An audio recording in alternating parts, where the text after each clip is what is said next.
हाँ जी सर, यहाँ पर हमारे पास बेसिकली तो ये है कि एक सॉलिड स्फीयर तो दिया हुआ है, उसका मोमेंट ऑफ इनर्शिया ऑब्वियसली होता है हमारे पास 2/5 इंटू होता है mr², राइट।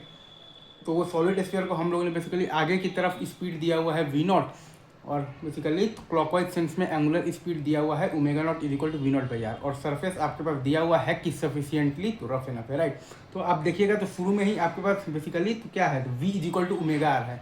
अगर आप देखिएगा तो शुरू में ही आपके पास v = ω/r है, मतलब कि अब बस तो खाली स्टैटिक फ्रिक्शनल फोर्स अपने आप को ऐसे एडजस्ट करेगा ताकि a = α/r भी हो जाए और v = मतलब कि ω/r प्योर और मेंटेन रहे।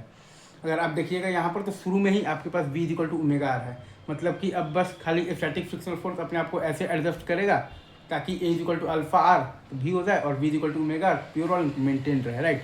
तो F S static frictional force का डायरेक्शन हम लोगों ने मान लिया है कि वो बेसिकली अपवर्ड डायरेक्शन में है। F S static frictional force का डायरेक्शन हम लोगों ने मान लिया है कि वो बेसिकली अपवर्ड डायरेक्शन में है।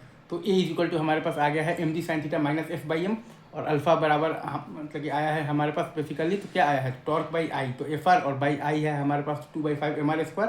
अब हम लोगों ने लगा दिया है ए बराबर अल्फा, तो mg sin θ - f/m बराबर आ गया है, तो एफ आर बाई है हमारे पास तो 2/5 mr² इंटू आर, तो एफ बराबर हमारे पास आ गया है 2mg sin θ/7। एफ का पॉजिटिव आने का मतलब है कि एफ एस का डायरेक्शन हमने जो माना था बेसिकली अपवर्ड डायरेक्शन में वो सही है।